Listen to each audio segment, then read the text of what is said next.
আপনাদের কৃতি সন্তান আল্লামা হাসান জামিল সাহেব দামাত বারাকাতুহুল আলিয়া সারা বাংলাদেশে হাজার মানুষ আবেদন করে, আমার কাছে আবেদন করে, হুজুর আপনি তো সভাপতি, উনি তো সেক্রেটারি, আপনি বললেই তো উনি মানবে, ওনাকে একটু আমাদের এখানে ব্যবস্থা করে দেন। হাজার জায়গা থেকে আমার কাছে আসে আবেদন, তাহলে ওনার কাছে কত হাজার আবেদন আসে। আলহামদুলিল্লাহ। তারপরে এই বিষয়ে তো আপনাদের মনে হয় মাঝে অনেক বেশি আসা যাওয়াটা, কারণ আমরা অনেক সময় ফোন দিলে জিজ্ঞেস করলে বলে কুমিল্লা কুমিল্লা কুমিল্লা, আমি তো কুমিল্লা ইল্লা করি, আমি তো খুব কম আসি, আসা হয় নাই দিদি। আলহামদুলিল্লাহ। তারপরে আল্লাহ পাক আমার সুযোগ্য সম্মানিত মহাসচিব মহোদয়ের নির্দেশে এখানে আজকে আপনাদের মধ্যে আমার সাক্ষাতের যে সাআদত হয়েছে, আল্লাহ পাকের শুকরিয়া আদায় করছি। খুব লম্বা টাইম কথা বলবো না, নির্ধারিত একটা সাবজেক্টের উপরে অল্প সময় কিছু জরুরি দিনে আলোচনা আপনাদের মধ্যে পেশ করব। আজকে এই অনুষ্ঠানটি একটি প্রতিষ্ঠান কেন্দ্রিক, ব্যক্তি অথবা সংগঠন কেন্দ্রিক না, আর প্রতিষ্ঠানটি হচ্ছে দ্বীনি মাদ্রাসা। সঙ্গত কারণেই মাদ্রাসার প্রয়োজনীয়তার উপরে আমি আজকে আপনাদের মধ্যে আলোচনা করব। মাদ্রাসা কি দরকার, এটা না হলে কি চলে না, এটার প্রয়োজনীয়তা কি পরিমাণে, এই বিষয়টা হলো আজকে আমার বয়ানের টার্গেট। তবে আমি আমার মূল কথাগুলি বলার আগে আমাকে একটু ব্যাগে থেকে আসতে হবে, পিছন থেকে আসতে হবে, যাতে করে আমার আলোচিত কথাগুলি আপনাদের অন্তরের গভীর পর্যন্ত গিয়ে পৌঁছে। একটা মিসাল দিলে ভালো বুঝবেন। দেখেন, আমাদের দেশে বর্তমানে যে খেলাগুলি চালু আছে, আমার জানা মতে বর্তমান পৃথিবীতে যে খেলাগুলি বেশি মানুষের কাছে প্রিয় সমাদৃত, এর মধ্যে একটা হচ্ছে ক্রিকেট খেলা। খুব বেশি প্রিয় না, অনেক মানুষ এটা দেখে, ছোট বাচ্চারাও ক্রিকেট খেলে, ঘরের ভিতরেও ক্রিকেট খেলে।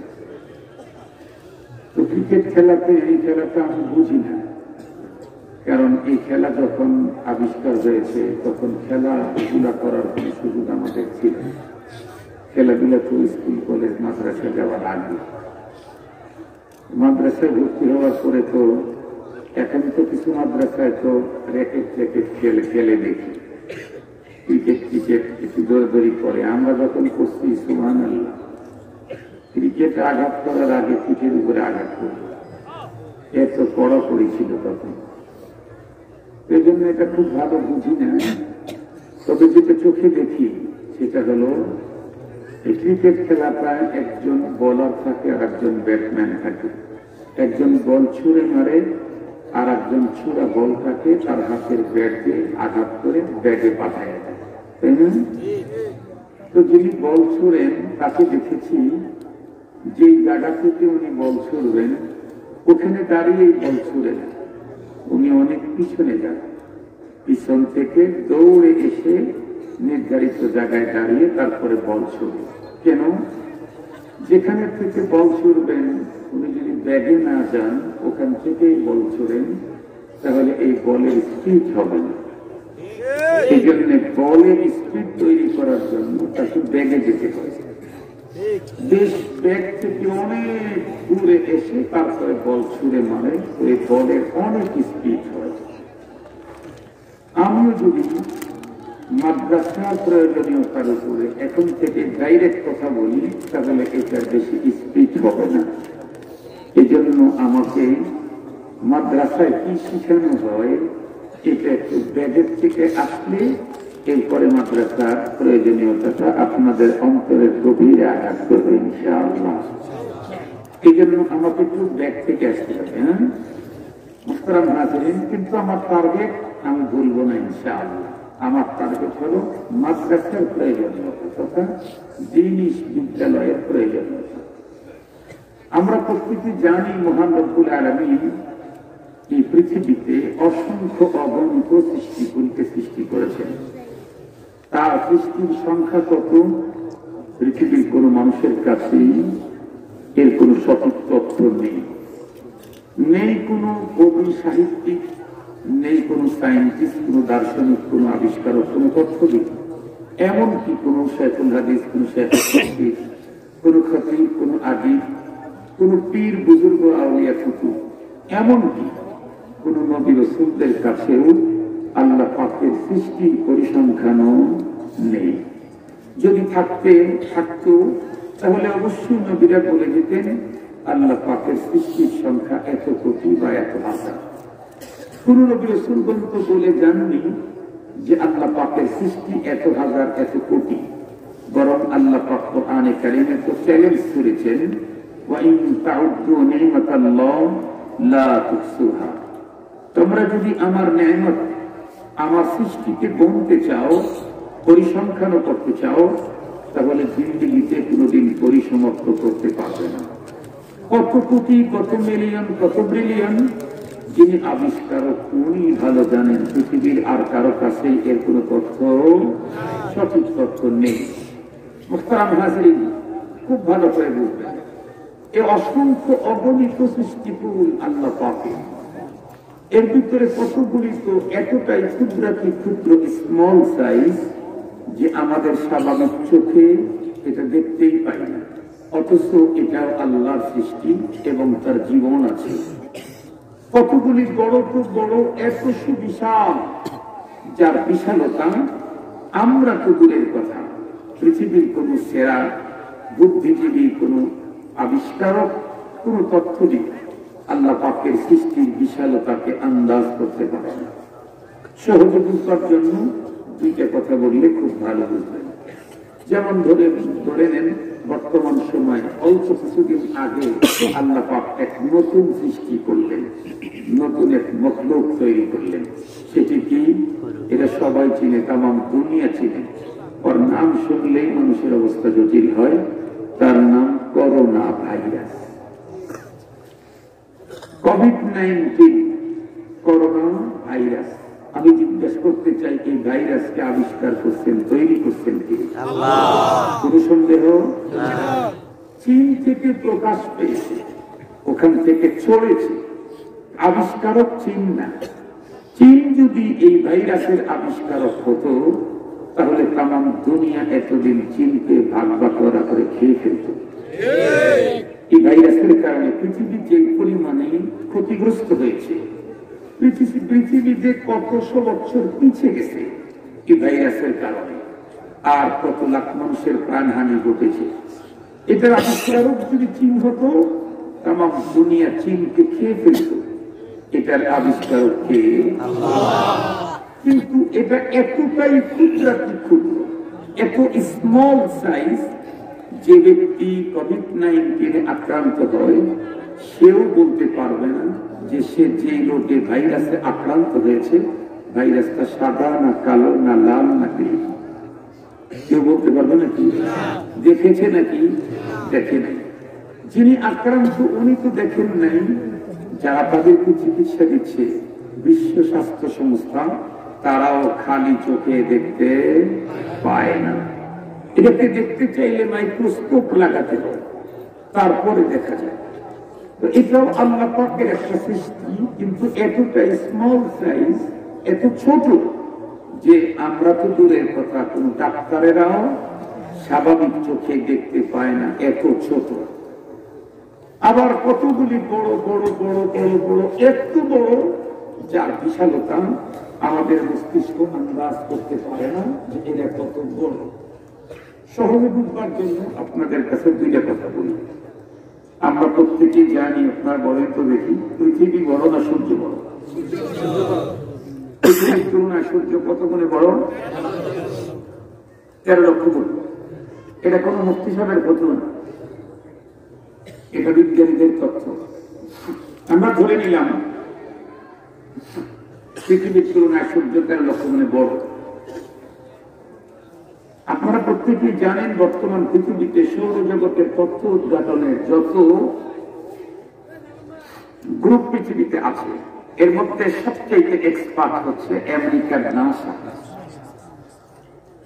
নাসার বিজ্ঞানীরা 7-8 বছর আগে সৌরজগতে অনুসন্ধান চালিয়ে নতুন একটা তারকার সন্ধান পেল। যে তারকার বিশালতা সম্পর্কে পৃথিবীর মানুষকে তারা রিপোর্ট করল, পৃথিবীর তুলনায় সূর্য 13 লক্ষ গুণে বড়। তারা যে তারকার সন্ধান পেয়েছে এটা 10,000 গুণে বড় সূর্যের তুলনায়। এখন আপনারা বলেন তো দেখি, তাদের তথ্যটা যদি সত্য হয়, পৃথিবীর চাইতে 13 লক্ষ গুণে বড় সূর্য, সূর্যের তুলনায় 10,000 গুণে বড় একটা তারকা। আপনাদের কি ধারণা আল্লাহ পাক এই জাতীয় তারকা 1-2টা তৈরি করেছেন? আরো কম? বলেন কি পরিমাণ? কেউ বলতে পারবে, পৃথিবীর কেউ বলতে পারবে না। সবচেয়ে বড় মজার কথা হলো, এই মানে চন্দ্র, সূর্য, গ্রহ, নক্ষত্র, তারকা, ধূমকেতু, সৌরজগতে অবস্থিত আরো কত কিছু, এই সবগুলিকে আল্লাহ পাক তৈরি করে যেই জায়গাতে সাজায় রাখলেন, সেই জায়গাটা কত বড়। আল্লাহ পাক এগুলি কোথায় সাজিয়ে রেখেছেন? কোরআনে পাক আল্লাহ তাআলা বলেন, وَلَقَدْ زَيَّنَّا السَّمَاءَ الدُّنْيَا بِزِينَةٍ الْكَوَاكِبِ। আল্লাহ পাক 7 আসমান তৈরি করেন, এর ভিতরে সবচেয়ে ছোট আসমান হলো দুনিয়ার আসমান। আল্লাহ পাক বলেন, চন্দ্র, সূর্য, গ্রহ, নক্ষত্র, গ্যালাক্সি, তারকা, ধূমকেতু আরো যা আছে, এ সবগুলি আমি ছোট আসমানে সেটিং ফিটিং করেছি। যেগুলা সাজাইছি সবচেয়ে ছোট আসমান, সামাউদ দুনিয়া।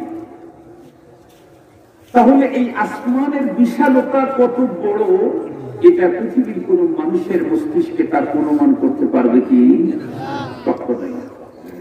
এর চাইতেও মজার কথা হলো, মহান আল্লাহ পাকের অসংখ্য অগণিত সৃষ্টি, crore crore million million billion billion, এই সকল সৃষ্টির মধ্যে আল্লাহ পাক শ্রেষ্ঠত্বের ঘোষণা দিয়েছেন একটা সৃষ্টির ব্যাপারে। আল্লাহ পাক বলেন, ওয়ালাকাদ কাররামনা বানি আদম ওয়া হামালনাহুম ফিল বাররি ওয়াল বাহরি ওয়া রাযাকনাহুম মিনাত তাইয়্যিবাত ওয়া ফাদ্দালনাহুম আলা কাসীরিন মিম্মান খালাকনা তাফদীলা। আল্লাহ পাক বলেন, এই কোটি কোটি সৃষ্টির মধ্যে আমি মুকাররম করেছি আওলাদে আদমকে, মানুষকে। কিন্তু একটা ভাবার বিষয় হলো, আল্লাহ পাক মানব জাতি সম্পর্কে শুধু মুকাররম করার ঘোষণা দিয়েই ক্ষান্ত হন নাই, বিপরীতমুখী বক্তব্য দিয়েছেন মানুষের ব্যাপারে। যেমন আল্লাহ পাক আরেক জায়গায় বলেন, উলাইকা কাল আনআম বাল হুম আদাল উলাইকা হুমুল গাফিলুন। এক জায়গায় বললেন ওয়ালাকাদ কাররামনা বানি আদম, আবার বলেন উলাইকা কাল আনআম।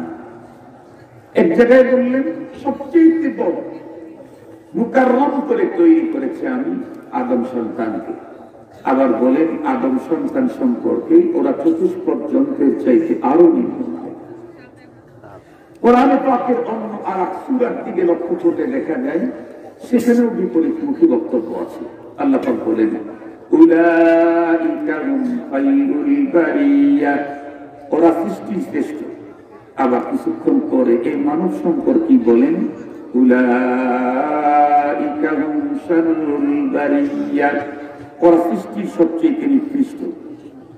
তাহলে আমাদের প্রত্যেকের মনের মধ্যে একটা জটিল প্রশ্ন, হুজুর, আল্লাহ তার এক সৃষ্টির মানুষ সম্পর্কে বিপরীতমুখী 2 রকমের বক্তব্য দিয়েছেন। কখনো বললেন মানুষ সৃষ্টির শ্রেষ্ঠ, আবার বললেন ওরা ইতর প্রাণীর চাইতেও নিকৃষ্ট। আবার বললেন ওরা সৃষ্টির শ্রেষ্ঠ, আবার বললেন ওরা সৃষ্টির নিকৃষ্ট। তাহলে আমাদেরকে জানতে ইচ্ছে হয়, জানা দরকার, মানুষ কখন সৃষ্টির শ্রেষ্ঠ হয়, মানুষ কখন সৃষ্টির নিকৃষ্ট হয়। আমি কোন গ্রুপে আছি? আমি কি শ্রেষ্ঠর গ্রুপে, না নিকৃষ্ট মানুষের গ্রুপে? মানুষ শ্রেষ্ঠ আর নিকৃষ্ট হওয়ার মানদণ্ড কি, এটা আমাদের জানা দরকার আছে না নাই? এটা যদি না জানা থাকে তাহলে আমি কি শ্রেষ্ঠের সিরিয়ালে না নিকৃষ্টের সিরিয়ালে, এটা আমি বুঝবো কেমনে? আসল সহজভাবে আপনাদের খেদমতে বিষয়টাকে ওপেন করার জন্য আমি বলতে চাই, পৃথিবীর মানুষ সৃষ্টির শ্রেষ্ঠ আর নিকৃষ্ট হওয়ার জন্য মানদণ্ড অনলি ফর ওয়ান, মাত্র একটা জিনিস। ওই জিনিস যার ভিতরে আছে সেই শ্রেষ্ঠ, যার ভিতরে নেই সেই নিকৃষ্ট। সেই জিনিসটার নাম হচ্ছে দ্বীন। বলেন তার নাম কি? দ্বীন যার ভিতরে আছে সেই শ্রেষ্ঠ, যার ভিতরে দ্বীন নেই সেই মানুষটাই নিকৃষ্ট। এই দিন বলতে কোন দিন বুঝলেন?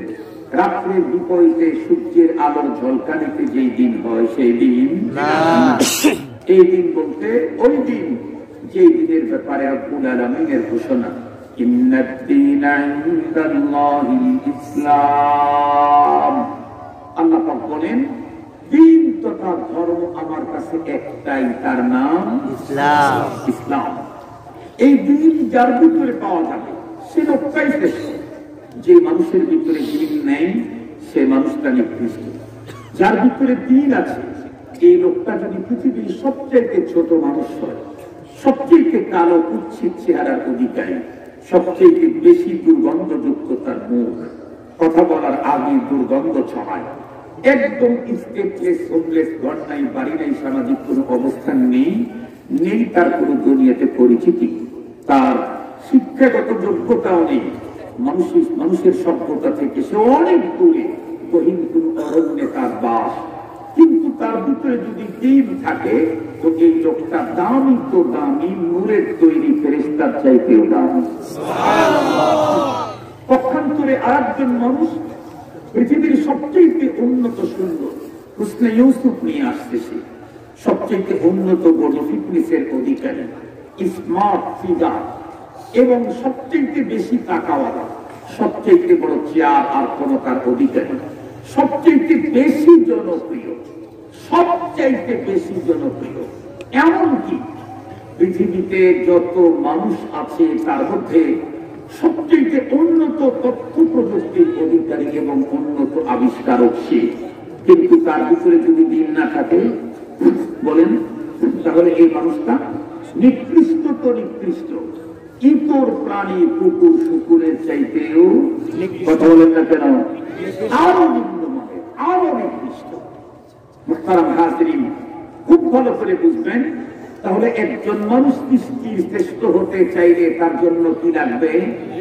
কোন চেয়ার লাগবে, কোন পাওয়ার লাগবে, কোন ডিগ্রি লাগবে, কোন ক্ষমতা লাগবে, কোন দেশের হতে হবে, কোন অবস্থানের তৈরি থাকতে হবে না। একটা জিনিস হলেই মানুষ সৃষ্টির শ্রেষ্ঠ, সেটি হচ্ছে দিন।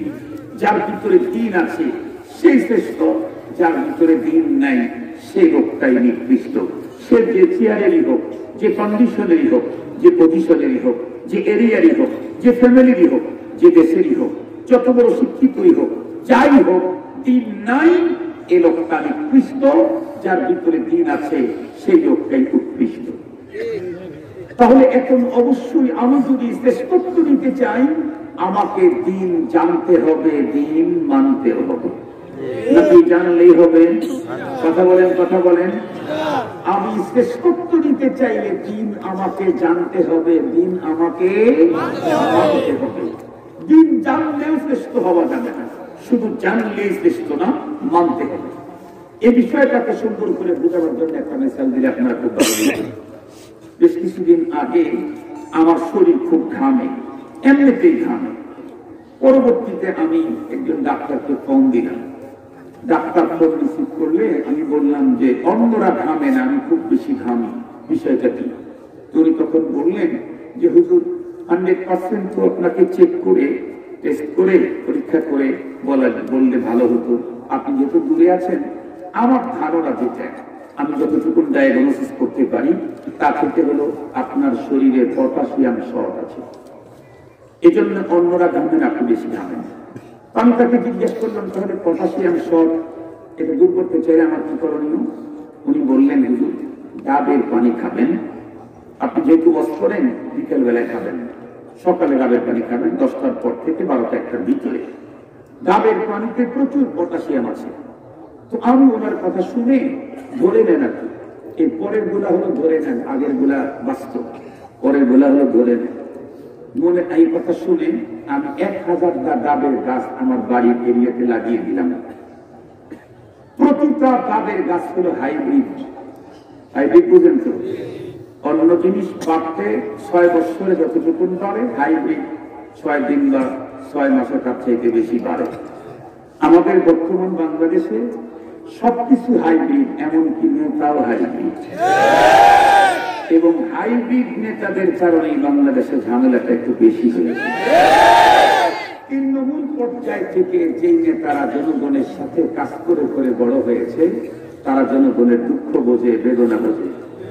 হাইব্রিড যেহেতু ওই দুঃখ বেদনা বুঝে নাই, তৃণমূল পর্যায় থেকে আসে নাই, এজন্য ওরা জনগণের দেশের দুঃখ বেদনা উন্নয়ন বোঝে না। তো যাই হাইব্রিড নেতা নিয়ে ওয়াজ নাই আমার, হাইব্রিড নারিকা কি বলে ডাব নিয়ে আসছে আমার ওয়াজ। তো গাছ লাগিয়েছি 1000টা হাইব্রিড, 6 মাসের মধ্যে সবগুলাতে ডাব ধরছে 1000 করে। এখন বলেন তো দেখি, আমার বাড়ির আঙ্গিনায় 1000টা ডাবের গাছ, প্রতিটাতে 1000 পিস ডাব আছে, আমার তো আর কোনো সমস্যা নেই। আমার যে প্রবলেম ছিল, কিসের সমস্যা ছিল? পটাশিয়াম। পটাশিয়ামের সমস্যা তো সব সলভ হয়ে গেছে। সলভ হয় নাই কেন? ডাবের অভাব আছে নাকি?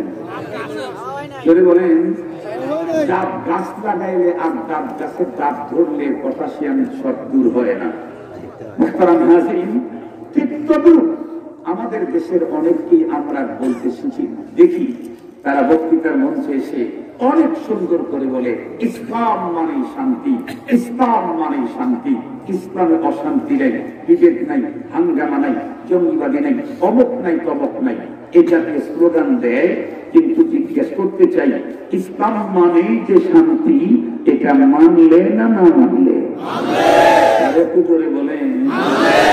না মানলে ওই যে পটাশিয়াম শর্ট দূর করতে চাইলে 1000 গাছের 1000 পিস করে নারিকেল লেগে থাকলে যেমন হয় না, ইসলাম মানে শান্তি স্লোগান দিলে কখনো শান্তি হয় না, ইসলাম মানতে হয়।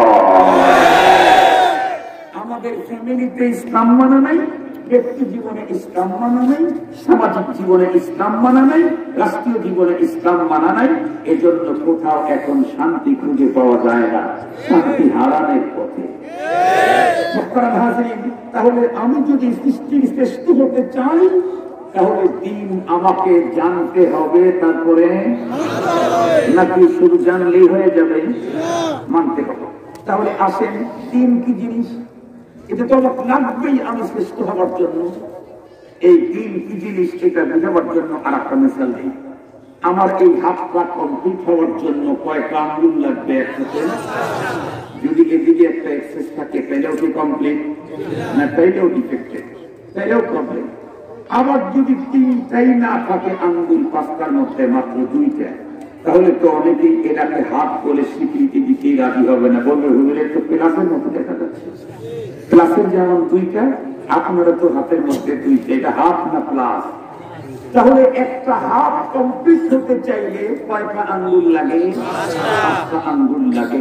একটা কম হলেও পরিপূর্ণ হাত পূর্ণ হলো না, 2টা শর্ট হলেও হাতটা পরিপূর্ণ হলো না, 3টা যদি শর্ট হয় তাহলে তো অর্ধেকই হলো না। মনে রাখবেন, দিন হলো 5টা সাবজেক্টের সমন্বয়। কয়টা সাবজেক্ট? 5 সাবজেক্টের সমন্বয় হলো দিন। এই 5 সাবজেক্ট যার ভিতরে পুরোপুরি আছে, সেই হলো প্রকৃত পূর্ণ দিনদার। যার ভিতরে 5 সাবজেক্টের 2টা আছে, 3টা নেই, তাকেও পূর্ণ দিনদারের স্লোগান দিলেও আল্লাহর কাছে পরিপূর্ণ দিনদার বলে বিবেচিত হবে না। যার কাছে 4টা আছে, 1টা নেই, তাকেও পুরোপুরি দিনদার বলা যাবে না। তবে মনে রাখতে হবে, এই 5টার মধ্যে একটা সাবজেক্ট হলো রাসের ইস, সবগুলোর ভিতরে হেড। যেই একটার অনুপস্থিতিতে আর 4টার কোনো দাম আল্লাহর কাছে নাই। সেই 5টার মধ্যে শিরোনামগুলি বলছি: আকায়, ইবাদত, মুআমালাত, মুআশারাত, আখলাক। আবারও বলছি, যেই 5 সাবজেক্টের সমন্বয় দ্বীন, এই 5টা সাবজেক্ট যার ভিতরে পরিপূর্ণ পাওয়া যাবে সে হলো পরিপূর্ণ দ্বীনদার। নাম্বার 1 আকায়েদ, নাম্বার 2 ইবাদত, নাম্বার 3 মুআমালাত, নাম্বার 4 মুআশারাত, নাম্বার 5 আখলাক। এই 5টা বস্তু যদি কারো ভিতরে পুরোপুরি থাকে সে হলো পূর্ণ দ্বীনদার। কারো ভিতরে 2টা আছে, 3টা নাই, 3টা আছে, 2টা নাই, 4টা আছে, 1টা নাই, তাকে পূর্ণ দ্বীনদার বলা যাবে না। অথচ দুঃখ আর বেদনা নিয়ে বলতে হয়, আজকে আমার দেশে, আমাদের সমাজে সাধারণ মানুষ তো আছে, বিশেষ মানুষ যারা, তারাও আজকে দ্বীনদার বলে কাকে বোঝায়? আমি বলি, আপনারা দেখেন তো সহি না গলত। আমাদের দেশে দ্বীনদার বলা হয় যার বড় মুখের মধ্যে দাঁড়িয়ে আছে, মাথার মধ্যে টুপি, তার উপরে যদি পাগড়িটা থাকে আরো ভালো, করণের পাঞ্জাবিটা আছে, যদি জুব্বা থাকে তাহলে আরো ভালো। সে 5 ওয়াক্ত নামাজ জামাতের সাথে পড়ে, আউয়াবিন, চার, ইশরাক, তাহাজ্জুদ এবং সকাল বিকাল তাসবিহ পড়ে, হাতের ভিতরে সাবাহা থাকে এবং সে আল্লাহ রাস্তায় 3 দিন করে দেয়, মসজিদে টাকা দেয়, মাদ্রাসায় টাকা দেয়, সকাল বিকাল জিকির করে, তাসবিহ পড়ে, রমজান মাসে রোজা রাখে, হজ করে, যাকাত দেয় এবং সে আরো কিছু ইতিকাফ করে, অনেক এই জাতীয় অনেক কিছু করে।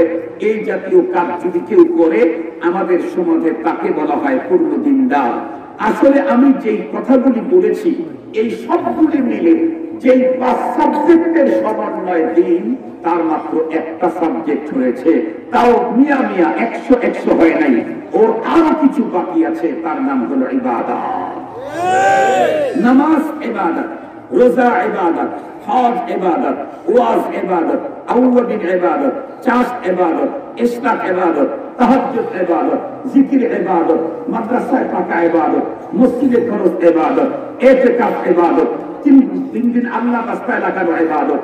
যেই 5টা সাবজেক্টের সমন্বয় দ্বীন, তার মাত্র একটা যা বলেছি তাও 100 হয় নাই, ওর ভিতরে আরো শাখা প্রশাখা আছে মুহতারাম হাজিরিন। অথচ এটা যাদের ভিতরে দেখতে পাই আমরা তাদেরকেই নাম্বার 1 দ্বীনদার বলে ফেলি, আমরা তাকেই নাম্বার 1 দ্বীনদারের স্বীকৃতি দিয়ে দেই। আসলে তাকে পূর্ণ দ্বীনদার বলতে চাইলে তার ভিতরে আরো 4টা জিনিস দেখা আছে। তার ভিতরে আমি আগেই বলেছিলাম আছে রইস আসলুল উসুল, সেটি হচ্ছে আকায়েদ। আজকে আকীদার ব্যাপারে তো সিরিয়াস সমস্যা, আকীদার ব্যাপারে আমাদের দেশে সিরিয়াস সমস্যা,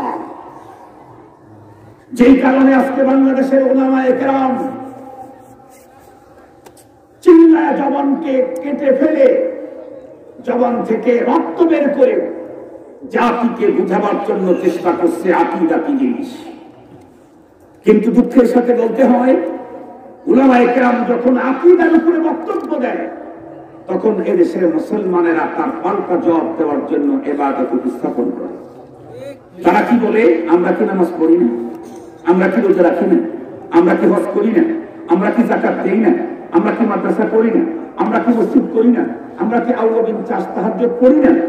আপনারা যে এগুলি করেন এগুলার ব্যাপারে আমাদের কোনো আপত্তি নেই, এগুলার ব্যাপারে তো আমাদের কোনো বক্তব্য নাই, এগুলি তো দিচ্ছেন, এগুলি তো করতেছেন, কিন্তু এই সবগুলি মিলে পূর্ণ দ্বীনদার হওয়ার জন্য একটা কাজ মাত্র হওয়ার পথে আরো মূল জিনিস যেটা, সেটা হলো ঈমান আর আকীদা। সেইটাতেই তো সমস্যা। ঈমানে যদি প্রবলেম থাকে তাহলে তো আপনার রোজা, নামাজ, হজ, যাকাত দিয়ে আখিরাতে মুক্তির কোনো পথ হবে না। সারা জীবন তো শুনেছেন রোজা রাখলে তামাম জীবনের সব গুনাহ মাফ হয়, রোজার প্রতিদান আল্লাহ নিজে দেন। কিন্তু সত্য কি, মান সামা রমাদানা ঈমানা, কথা বলেন না কেন?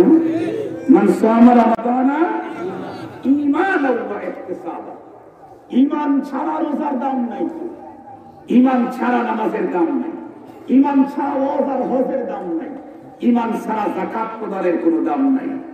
ঈমানের সাথে হতে হবে ইবাদত, তাহলে সেই ইবাদত মকবুল হবে, নাইলে হবে না। মুহতারাম হাজিরিন, কথাগুলি একটু ভালো করে বুঝবেন, নির্ধারিত টাইমে শেষ করে দেব ইনশাআল্লাহ। তো যে কথা বলতেছিলাম, এই দিন হলো কয়টা জিনিসের সমন্বয়, এই 5টাই আমার ভিতরে থাকলে আমি পূর্ণ দ্বীনদার। আমার দাম নূরের তৈরি ফেরেশতার চাইতে বেশি। সেই পাঁচটার শিরোনামটাই শুধু বললাম, আকায়েদ, ইবাদত, মুআমালাত, মুআশারাত, আখলাক। আমি আপনাদেরকে জিজ্ঞাসা করতে চাই, এই পাঁচটা বিষয়ে আমাদের দেশের কোন জায়গায় শিখানো হয়? আর একটু জোরে বলেন। জাহাঙ্গীরনগর বিশ্ববিদ্যালয়ে, চুয়েটে আর চুয়েটে, ঢাকা ইউনিভার্সিটিতে, আরো জোরে বলেন, মেডিকেল কলেজে, এডওয়ার্ডে, এগ্রিকালচার ইউনিভার্সিটিতে, কোন জায়গাতে এই পাঁচটাকে পূর্ণাঙ্গভাবে শিখানো হয় না। কেবলমাত্র শুধুমাত্র একটা জায়গায় শিক্ষা দেওয়া হয়, তার নাম হলো মাদ্রাসা। তাহলে একজন মানুষ শ্রেষ্ঠত্বের চেয়ার দখল করতে চাইলে তার জন্য দ্বীনের বিকল্প কোনো পথ নাই। দ্বীনদার হতে চাইলে তার জন্য যেই পাঁচটা সাবজেক্ট জানতে হবে, মানতে হবে, সেই 5 সাবজেক্ট শিক্ষা দেওয়া হয় মাদ্রাসায়। সুতরাং মাদ্রাসা আমার জন্য কেমন দরকার? আমি মানুষ হিসেবে পৃথিবীতে বাঁচতে চাইলে মাদ্রাসা শিক্ষা দরকার। আমি শ্রেষ্ঠত্বের চেয়ারে প্রতিষ্ঠিত হতে চাইলে, অধিষ্ঠিত হতে চাইলে, সেই পর্যন্ত বুঝতে চাইলে মাদ্রাসা শিক্ষা আমার দরকার। আমার দেশের মুসলমান আল্লাহর মেহেরবানি, তাদের হাতে নাগালে এলাকার ভিতরে বিভিন্ন গ্রামে আর মহল্লাতে মাদ্রাসা অ্যাভেলেবেল থাকার কারণে মানুষ মাদ্রাসার মর্যাদা প্রকৃত বুঝে আসতেছে না। ইসলামের সোনালী ইতিহাস যেই সমস্ত রাষ্ট্রগুলি এক সময় ধারণ করেছিল, যেই রাষ্ট্রে আজকে মাদ্রাসার অবর্তমানে, মাদ্রাসার অনুপস্থিতির কারণে যে দেশের মানুষ ইসলাম থেকে অনেক দূরে ছিটকে পড়ে গেছে, ওই সমস্ত দেশের ইতিহাস মন্থন করলে বাংলাদেশের মানুষ তখন বুঝবে মাদ্রাসার শিক্ষা বা মাদ্রাসার এই প্রতিষ্ঠান আমাদের জন্য কি পরিমাণে প্রয়োজন। মুহতারাম হাজিরিন, যাদের টাকা আছে, পয়সা আছে, বিভিন্ন দেশে ট্যুরে যান, তাদেরকে বলবো পারলে একটু স্পেনেও যাবেন। যে স্পেন কয়েকশো বছরের সোনালী ইতিহাস ধারণ করেছে, যেখানে ফুনুনের মারকাজ ছিল একটা সময়, সেই স্পেনের মসজিদের কান্না এখন গেলে দেখতে পাবেন। স্পেনের করুণ দশার কারণ হলো মাদ্রাসা। মুহতারাম হাজিরিন, পৃথিবীর প্রথম তামাদ্দুন কওম হলো ইরাক। পৃথিবীর প্রথম সভ্যতা এসেছে ইরাকে। সেই ইরাকেও এখন গিয়ে দেখেন কি কন্ডিশন। ইসলামের নাম আছে কিন্তু কাম নাই। আমি আপনাদের খেদমতে ছোট্ট একটা কারগুজারি শোনাবো, ইনশাআল্লাহ। কারগুজারি শোনানো হবে দ্বীনি মাদ্রাসার প্রয়োজনীয়তার উপরেও আপনারা যথেষ্ট পরিমাণে ইনশাআল্লাহ জানতে পারবেন। মুহতারাম হাজিরিন, আপনারা জানেন বর্তমান পৃথিবীতে আলমী ইসলামিক স্কলার আল্লামা মুফতি তকি ওসমানী নাম শুনেন নাই? পাকিস্তানের সাবেক চিফ জাস্টিস। উনি তো তামাম পৃথিবী ভ্রমণ করেছেন, ইরাকে বহুবার গেছেন। একবারের কারগুজারি আমি আপনাদেরকে শুনাই। গালিবান হুজুর তখন চিফ জাস্টিস ছিলেন, রাষ্ট্রীয় সফরে ইরাকে গেছেন। আপনারা বলেন তো দেখি, কোন দেশের চিফ জাস্টিস যদি আর এক দেশে যায়, রাষ্ট্রীয় প্রোটোকল তাকে দেবে কিনা? তাকে উন্নত সেফটি দেবে কিনা? নিরাপত্তা 100%। ওনার জন্য তাই করা হবে। উনি সেখানে গেছেন ইরাকে, রাষ্ট্রীয় কাজ চালাইতেছেন, কিন্তু 3 দিন 4 দিন চলে গেল। উনি যে রুটিন নিয়ে গেছেন সে রুটিন মতো কাজ করতেছেন। হুজুর বলেন এরপরেও আমার অন্তরের ভিতরে শূন্যতা, অপূর্ণতা, মানে কি যেন অপূর্ণতার একটা ভাব। হুজুর বলেন আমি একটু ভাবার পরে দেখলাম 4-5 দিন হয় শুধুই দুনিয়ার কাজ করছি, আখিরাতের দ্বীনের কোনো কাজ করতে পারতেছি না। এজন্য আমার দিলের ভিতরে শূন্যতা। আল্লাহু আকবার বললেন। জগতের বড় আলেম 24 ঘন্টায় দিনের কাজ করেন। জরুরি কাজে গেছেন, রাষ্ট্রীয় কাজ সঠিক পদ্ধতিতে করলে অনেকই হয়। এরপরে ওনার অন্তরের ভিতরে শূন্যতা, অপূর্ণতা। কেন? মুহতারাম হাজিরিন, কারণ ওনারা হলেন আবনাউল আখিরাহ আর আমরা হলাম আবনাউদ দুনিয়া। আমরা যদি একাধারে 40 দিন পর্যন্ত দিনের কাজ করি, এরপরেও আমাদের ভিতরে একটা শূন্যতা, অপূর্ণতা। কি 30 দিন 40 দিন চলে গেল, 2000 টাকা ইনকাম করতে পারলাম না। এটা হলো আমাদের দিনের ভিতরে। কিন্তু তাদের ফিকির দুনিয়াবি কাজ করছে, মাঝখানে নেকিও পাচ্ছেন, কিন্তু এই নেকিতে ওনাদের অন্তরে তৃপ্তি হয় না। কেন হয় না তা জানেন? একটা মেসেজ দিলে বুঝবেন। আপনাদের কুমিল্লাতে মিষ্টি আছে না? আসে তো আছে, উন্নত মানের রসমালাই আছে কুমিল্লা, তাই না? মাতৃভান্ডার। এই উন্নত মানের মিষ্টি তৈরি হয় কি দিয়ে? দুধের ছানা দিয়ে। বুঝেন নাকি আমার কথা বলা? দুধের ছানা দিয়ে উন্নত মানের মিষ্টি কোনটা ১,১,১,১২০০ টাকা প্রতি কেজি দাম। আবার দেখবেন গ্রামগঞ্জে মাহফিল যখন হয়, আসতে দেখলাম অনেক দোকান, ওইখানেও কিছু মিষ্টি নিয়ে আসছে। যে মিষ্টিগুলি তৈরি করতে দুধের ছানা লাগে না, আটা হলেই হয়। আটা চেনেন নাকি? আটা দিয়ে লম্বা লম্বা করে কি বানায়, ওটাকে আবার চিনি, পানি দিয়ে চিনি গুলে ওর ভিতরে ছেড়ে দেয়, অথবা এরকম প্রশস্ত এত টুকটুক করে বানায়। এটা আমাদের সিরাজগঞ্জে খাজা বলে আর গজা বলে। আপনারা কি বলেন? খাজা গজা চিনি? মাশাআল্লাহ, আলহামদুলিল্লাহ, সিরাজগঞ্জ আর কুমিল্লা একই রেখেছে। এই খাজা গজা এটাও কিন্তু মিষ্টি। এটা মিষ্টি না? মিষ্টি না? ওইটা তৈরি হয় ছানা দিয়ে, এটা তৈরি হয় আটা দিয়ে। ওটার 1 কেজির দাম 1200, আর এটার 12 কেজির দাম 350। ঠিক বললাম? ঠিক বললাম? মুহতারাম হাজিরিন, যেই লোক সবসময় 1200 টাকা কেজি ছানার ওই উন্নত মিষ্টি খায়, তার কাছে গজার কোনো মূল্য, আর বলে বলেন। আর যেই লোক সবসময়ের জন্য তেঁতুল খায় আর জলপাই খায়, ওর কাছে তো গজাই উন্নত মিষ্টি। কথা বলেন না কেন? কথা বলেন না কেন? আল্লামা তকি ওসমানী, আল্লামা তকি ওসমানী দাওয়াত বারাকাতুহুল আলিয়া, উনি তো ম্যাক্সিমাম সময় দ্বীনের কাজ করে নেকি অর্জন করেন।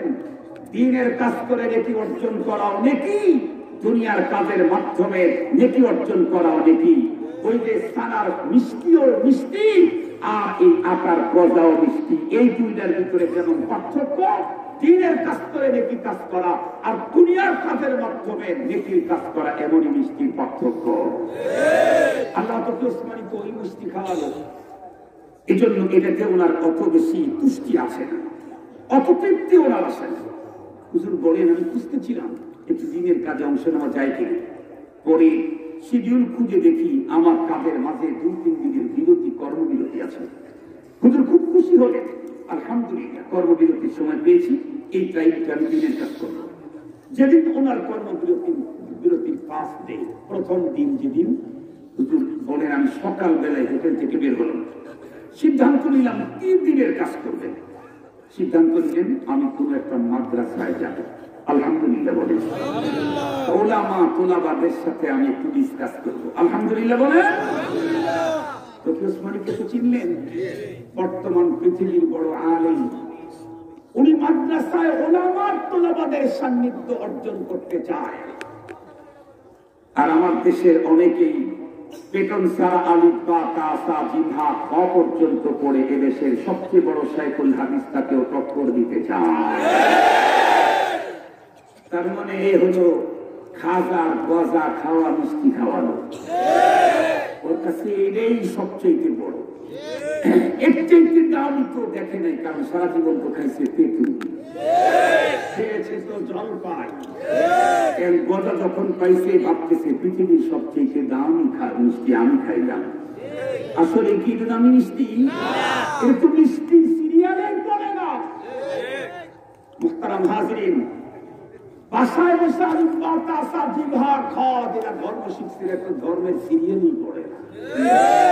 মুহতারাম হাজিরিন, এরপরেও দেখেন আল্লামা তকি ওসমানী সিদ্ধান্ত নিলেন উনি মাদ্রাসায় যাবেন।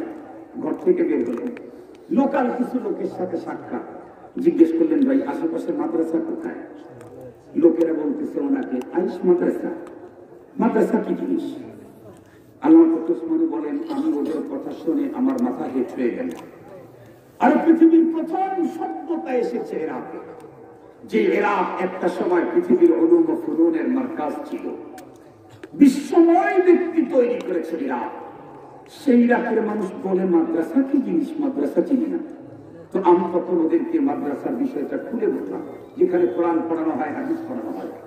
ওরা তখন আমাকে বলে না আমি শেখি দিয়ে ইরাকের মজুদ, আমাদের দেশে তো কাফি অ্যাভেলেবেল আছে। আল্লাহ তো প্রশ্নে জিজ্ঞেস করলেন আইনা আইনা কোথায় কোথায় ফিল কুল্লিয়া ওয়াল জামিয়া কলেজ আর ইউনিভার্সিটিতে। আল্লাহ তো উসমান উত্তর করলেন আরে ভাই আমি তো ওইটা খুঁজি নাই বাল আরাফতু আল মাদ্রাসা আল মুকাসসাসা, আমি তো স্পেশালাইজড প্রতিষ্ঠান খুঁজতেছি, আমি তো বিশেষায়িত প্রতিষ্ঠান খুঁজতেছি যেখানে শুধুই কোরআন পড়ানো হয়, হাদিস পড়ানো হয়, তাফসীর পড়ানো হয়, ফাসাহাত পড়ানো হয়, বালাগাত পড়ানো হয়, আদব পড়ানো হয়, এই জাতীয় প্রতিষ্ঠান খুঁজি। ওরা উত্তর করে মা সামিল তুমি হাজা, এই জাতীয় কথা তো কোনোদিন আমরা শুনি নাই। আল্লাহ উসমানী বলেন আমি অপারক নেত্রে ওদের দিকে চেয়ে রইলাম অবাক দৃষ্টিতে। অল্পক্ষণের ভিতরে একজন বৃদ্ধ মানুষ পাশ থেকে আমাদের অবস্থান দেখতেছিল, হাঁটি হাঁটি পা পা করে আমার কাছে আসলো, দীর্ঘ একটা ঠান্ডা নিঃশ্বাস ছেড়ে জিজ্ঞাসা করে বিদেশি কি চাও তুমি? আল্লাহ উসমানী বলেন আমি একটু মাদ্রাসা খুঁজছিলাম। বৃদ্ধ লোক তখন চোখের ভিতরে পানি পানি ভাব, সে উত্তর করলো বিদেশি তুমি যে প্রতিষ্ঠানের কথা বলছো এই প্রতিষ্ঠান এই নতুন প্রজন্মের এই ছেলেরা কোনোদিন দেখে নাই, শোনেও নাই। এই জাতীয় প্রতিষ্ঠান জাতের ভিতরে কিছু নাই। আল্লাহ উসমান বলেন বৃদ্ধ লোকটা অত্যন্ত ভরাক্রান্ত হৃদয়ে জ্যোতি উসমানের দিকে ফেল ফেল করেছে, বলল তুমি যদি নিতান্তই এ জাতীয় প্রতিষ্ঠানই খোঁজো তাহলে একজন মানুষ পাবে তুমি এখনো ইরাকে বেঁচে আছে। ওয়ান পিস আব্দুল কাদের জিলানী রাহমাতুল্লাহি আলাইহির মাজার মসজিদের ইমাম, উনি ওই জাতীয় প্রতিষ্ঠানে পড়লো একজন মানুষ। আল্লামা তকি উসমানী বলেন বৃদ্ধ লোকের চোখের পানির ভাব দেখে তার অন্তরের ব্যথা বেদনা করি আমি বুঝতে সক্ষম হলাম। ধীরে ধীরে সিদ্ধান্ত নিলাম ওই একজন এই পদ্ধতিতে পড়ুয়া আলেমের সঙ্গে সাক্ষাৎ করার জন্যই আমি যাব, যত দূরেই হোক না কেন। উনি বলেন আমি এক পর্যায়ে জিজ্ঞাসা করলাম মুরব্বী আমার এই জায়গা থেকে ওনার অবস্থান কত দূর? উনি তখন উত্তর করলেন 6 থেকে 700 কিলোমিটার দূর। 6 থেকে 700 কিলোমিটার দূর একজন আলিমের সাথে মিলিত হওয়ার জন্য আল্লামা তকি উসমানী বলেন আমি সিদ্ধান্ত নিলাম 1000 কিলোমিটার দূর হলেও আমি তার সাথে সাক্ষাৎ জিয়ারত মুলাকাতে যাবই না। মালাখালা গ্রামের আশেপাশের যে সমস্ত মুসলিম আছেন তাদেরকে জিজ্ঞাসা করতে চাই আপনারা প্রত্যেকেই তো আল্লামা তকি উসমানীর চাইতে আরো বড় জ্ঞানী, আরো বড় আলিম। মুহতারাম হাজিরিন, আপনারা কতদিন এই মাদ্রাসার উলামায়ে কেরামের সাথে মাদ্রাসার পরিবেশে দিনে কয়েক ঘন্টা কতক্ষণ টাইম কতদিন দিন পর এখানে এসে বসার মতো প্রাণ আপনাদের অন্তরে আছে? কার অন্তরে আছে? আল্লামা তকি উসমানী বলেন সিদ্ধান্ত নিলাম আমি যাব। কেন যাবেন? এক জামানা সাহবতে বা আউলিয়া বেহতরাজ সদ সালাত বেরিয়া কদরে বুলবুল বুল বদান দিয়া বদানদ জওহরি। পৃথিবীর সব মানুষ তো সব জিনিসের মর্যাদা বোঝে না, উলামায়ে কেরাম আলেমের মর্যাদা বুঝতে চাইলে বন্ধুরা আমার একজনকে আলেম হতে হয়। আলেমের প্রকৃত মর্যাদা তো আলেম বুঝবে। মুহতারাম হাজিরিন, এজন্য আমাদের বিরুদ্ধে আমাদের দেশের অনেকের বক্তব্য আমার কানে আসে, কিন্তু আমি ওই জাতীয় ভাবে তাদের এই আক্রমণ করে কথা বলি না। কেন বলি না? কারণ আমি জানি ও আমার বিরুদ্ধে কথা বলতেছে আলেমের বিরুদ্ধে, ও তো আলেমকে চেনার যোগ্যতাই নেই, ও তো বলতেই পারে। আমাকে চিনলেই তো আমাকে মর্যাদা দেওয়ার কথা। যে আমাকে চিনতেই পারে না, আমার মর্যাদা বুঝতেই অক্ষম, সে আমাকে কি মর্যাদা দেবে? আপনাদের বিষয়টা যদি বুঝে না আসে তাহলে আপনাদের শরীরে ভালো করে বুঝবে। এখানে যত মানুষ আছেন তারা বিবাহিত বলতে পারেন যে একজন এমনও আছেন যারা মামাতো বোনকে বিয়ে করেছেন, খালাতো বোনকে বিয়ে করেছেন, ফুফাতো বোনকে বিয়ে করেছেন, চাচাতো বোনকে বিয়ে করেছেন, কেউ না কেউ থাকতেই তো পারেন। তো আপনারা আমরা যারা বিয়ে শাদী করেছি তো বিয়ে করেছি তো বালেক হওয়ার পরে, বড় হওয়ার পরে। যখন ছোট ছিলাম তো খালু, চাচা, মামা, ফুফা এরা কিন্তু আমাদেরকে কোলে নিত। কোলে নেওয়ার পরে চাচা কোলে নিয়েছে, আমরা কিন্তু পায়খানা করে দিতাম। চাচার কোলে, মামার কোলে, ফুবার কোলে পায়খানা করে দিয়ে আবার হাসতাম। চাচা ফুবা আমার হাসি দেখে খুব খুশি, ছেলে হাসতেছে, কিন্তু আবার নিচের দিকে কিরে গরম গরম লাগে কেন, গরম গরম লাগে কেন, নিচে হাঁটতে দেখে ইন্না সর্বনাশের মাথা ধরে কাম শেষ করে ফেলছে, এই কাম দ্রুত করে ওরে নিয়ে যাও, ওরে নিয়ে যাও। আমি কিন্তু চাচার কোলে পায়খানা করে খুব খুশি, হাসি দিয়েছি পায়খানা করে, মামার কোলে পায়খানা করে খুব খুশি, হাসি দিয়েছি। তখন তো সিঙ্গেল সম্পর্ক ছিল, শুধু চাচা ছিল। পরবর্তীতে ওনার মেয়েকে বিয়ে করার পরে এখন ডাবল সম্পর্ক, একে তো চাচা, তারপরে আবার শ্বশুর। এখন যদি আমাকে বলা হয় তুমি একটু তোমার শ্বশুর বা চাচার কোলে পায়খানা করে দেওয়া, তো আপনারা কে কিনে দিয়েছেন? সম্ভব কি? আরে কথা বলেন না, কি সম্ভব কি? যদি 10,000 টাকা দেওয়ার কথা বলা হয়, তাও কি সম্ভব? আর জোরে বলেন, যদি কেউ আপনার উপরে প্রেসার ক্রিপ করে, তাও কি সম্ভব? প্রেসার ক্রিপ করলেও কখনো সম্ভব না। তো তখন যে পায়খানা করে হেসে দিলেন, তখন তো বলদ ছিলাম, কিছু বুঝি নেই, চিনি নেই, তাই পায়খানা করে হেসে দিয়েছি। আর এখন বুঝে আসছে সম্পর্ক যতই ডবল হোক, এখন পায়খানা করা সম্ভব না। আমার দেশের যে সমস্ত মানুষগুলি ওলামায়ে কেরামের ব্যাপারে ধারণা করে, মন্তব্য ছুড়ে মারে, আমি তো মনে করি ছোট শিশুর মতো অবুঝ, পায়খানা করে হাসে, পায়খানা করে চাচার করে পায়খানা করে হাসে। ওর যখন বুঝ আসবে, তখন উপর থেকে অর্ডার করে ওয়ালেমের বিরুদ্ধে অস্ত্র ধরাইতে পারবে না। উপরের অর্ডার আসতেছে, চাকরি চলে যাবে, তারপরেও আলেমের বিরুদ্ধে কথা বলতে রাজি। কে রাজি হয় না? যার বুঝ এসেছে সে রাজি হয় না। যে অবুঝ সে তো পায়খানা করে হাসবে, সে তো বলবে আসো খেলা হবে। খেলা মনে হয় আপনাদের নোয়াখালীতে না কোথায় শুরু হয়ে গেছে না? আল্লাহ কোনটা বলতে যাবো না, ওটা বলে আমার লাভটা কি? যেদিন বুঝ আসবে সেদিন ওরাই ইনশাআল্লাহ, ওরাই আজকে আমাদের বিরুদ্ধে বলতেছে, সেই দিন আমাদেরকে মাথার উপর নিয়ে নাচতে থাকবে ইনশাআল্লাহ। আল্লাহ ওদেরকে সহি সমঝ দান করুন। তো যে কথা বলতেছিলাম আপনাদের খেদমতে, 5টা জিনিসের সমন্বয় মনে আছে নাকি আপনাদের? এই 5টা যার ভিতরে পুরোপুরি পাওয়া যাবে, সে হলো পূর্ণ মুমিন। যার ভিতরে এই 5টা নাই, সে কখনো পূর্ণ মুমিন হতে পারবে না। এই 5টা জিনিস পাওয়া যায় কোথায় বলছিলাম? আর একটু জোরে বলেন, কোথায় বলছিলাম?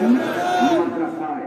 মুহতারাম হাজিরিন, এই মাদ্রাসার ব্যাপারে কথা বলতে আল্লামা তকি উসমানী দামাত বারাকাতুহুল আলিয়া একটা কারগুজারি আপনাদেরকে শুনাইতেছি। আল্লামা তকি উসমানী একটু বুঝেন, চিনেন, উনি জানেন 1000 বছর পর্যন্ত ঘরে বসে নফল ইবাদত করলে যা ফায়দা হবে, একজন আহলুল্লাহর সহবতে 5 মিনিট ব্যয় করলে তার চাইতে বেশি ফায়দা। আল্লামা তকি উসমানী বলেন, গাড়ি রিজার্ভ করে পথ চলা শুরু করে দিলাম। পথ করে চলতে চলতে চলতে চলতে নির্ধারিত গন্তব্য পর্যন্ত পৌঁছে গেলাম।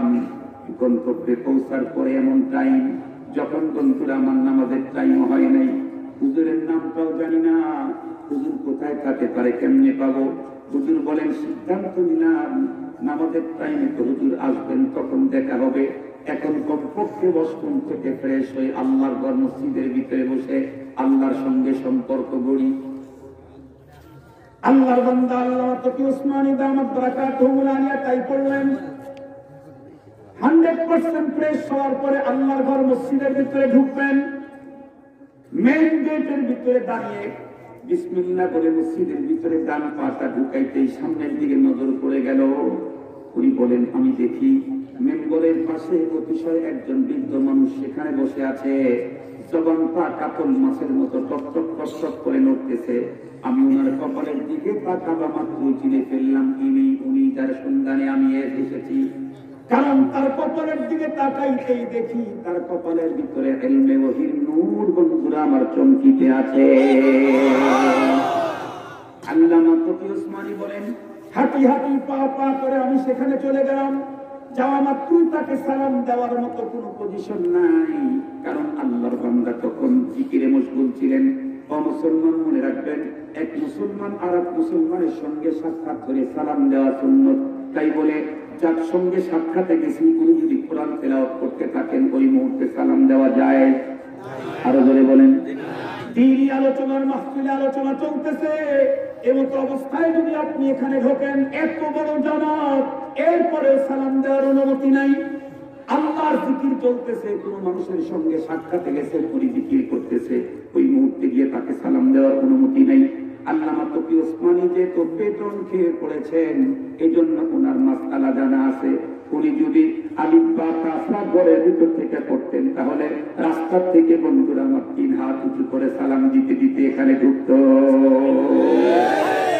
মুহতারাম হাজিরিন, বেতন খেয়ে পড়লে আর না পড়লে কি পার্থক্য, এটা একটু মাঝে মাঝে হালকা বলে দিলাম। আল্লামা তকি ওসমানী দাঁড়িয়ে গেলেন, আল্লাহর বান্দা নিজ গতিতেই জিকির কমপ্লিট করে ভাবতেছিলেন মনে হয় কেউ আমার সাক্ষাতের জন্য এসেছে। উনি বন্ধুরা জিকির বন্ধ করে তাকালে আল্লামা তকি ওসমানী সালাম দিলেন। আল্লাহর বান্দা সালামের উত্তর দিলেন। আল্লাহর বান্দা জিজ্ঞাসা করলেন, আল্লামা তকি ওসমানীকে, কে তুমি, কোথা থেকে এসেছো? আল্লামা তকি ওসমানী নাম বললেন, দেশের নাম বললেন। এরপরে ওই লোক জিজ্ঞাসা করলো, তুমি কি করো? আল্লামা তকি ওসমানী বলেন, তখন আমি একটু দ্বিধার মধ্যে পড়ে গেলাম, কোন পরিচয় বলবো, কারণ আমি তো একটা পরিচয় নিয়ে ইরাকের মধ্যে আগমন করেছি, সেটা হলো আমি চিফ জাস্টিস।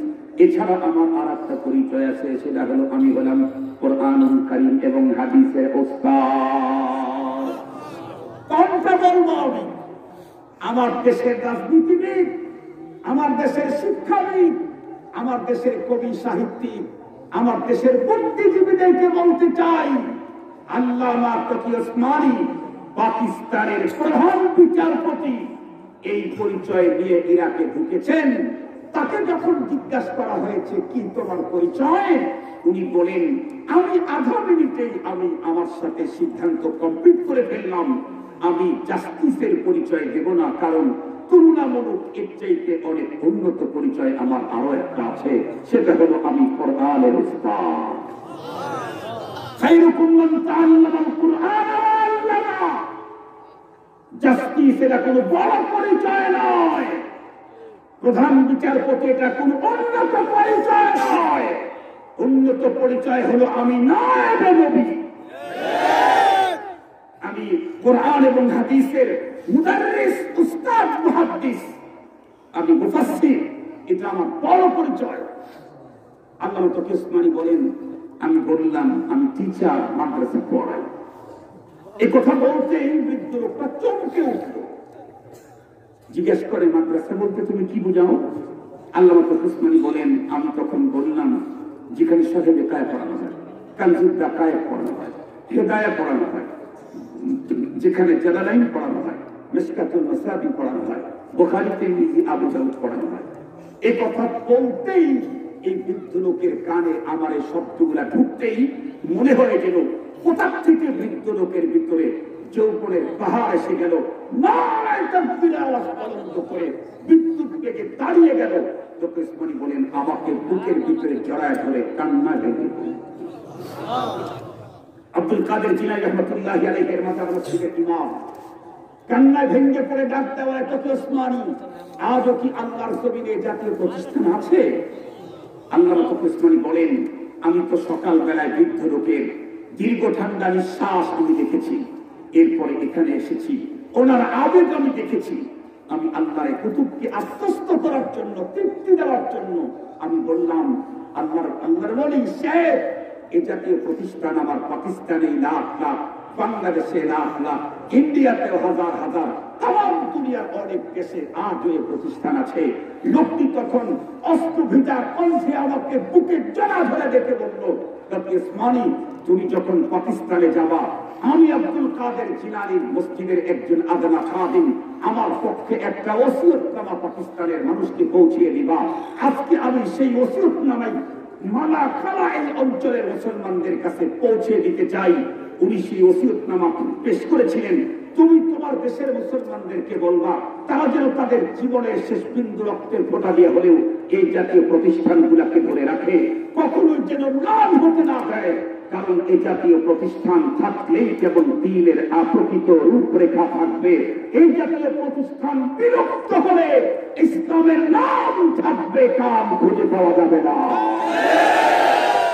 আজকে মালাখালা দারুল উলুম ইসলামিয়া মাদ্রাসার বার্ষিক সম্মেলনে সেই বুজুর্গের ওসিয়তনামা আল্লামা তকি ওসমানের লিখনির মাধ্যমে আপনাদের পর্যন্ত পৌঁছে দিয়ে গেলাম।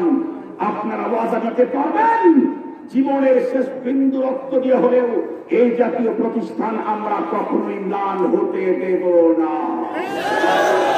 কিছু করে দেখান, কিছু করে দেখান, কিছু করে দেখান।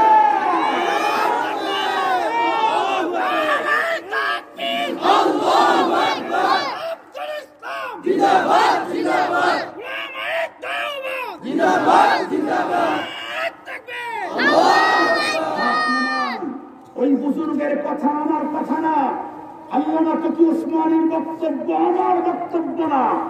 একটা দেশ রক্ষার জন্য যেমন সেনাবাহিনী দরকার, সেনাবাহিনী ছাড়া যেমন একটা দেশ রক্ষা হতে পারে না, একটা দেশে ঈমান আর দ্বীন রক্ষা করতে চাইলে মাদ্রাসা তেমনই দরকার। মাদ্রাসা শিক্ষা ব্যবস্থা ছাড়া দ্বীন রক্ষা করা যায় না। আমি তাই বলেছি, যদি আপনাদের টাকা থাকে কত দেশেই তো আপনারা ট্যুরে যান, অনুরোধ করছি যান। কয়েকশো বছরের সোনার ইতিহাস বহন করা স্পেনে যান।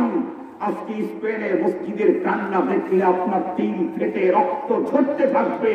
আপনি ইরাকে যান, পৃথিবীর প্রথম মুতামাদ্দিন কওম দ্বীনি মাদ্রাসার অবর্তমানে সেইখানকার মুসলিমদের ইসলামের কি হালত, আল্লাহ না করুক, আল্লাহ না করুক।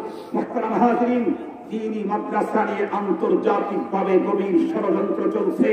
সেই ষড়যন্ত্রের ধারাবাহিকতায় আমাদের কওমি অঙ্গনের কিছু খোতাবাদের বক্তৃতার উপরে পাবন্দি জারি করা হয়েছে। আপনাদেরকে সজাগ থাকতে হবে, এলার্ট থাকতে হবে। রক্ত দেব, জীবন দেব, দ্বীনি মাদ্রাসা ম্লান হতে দেব না।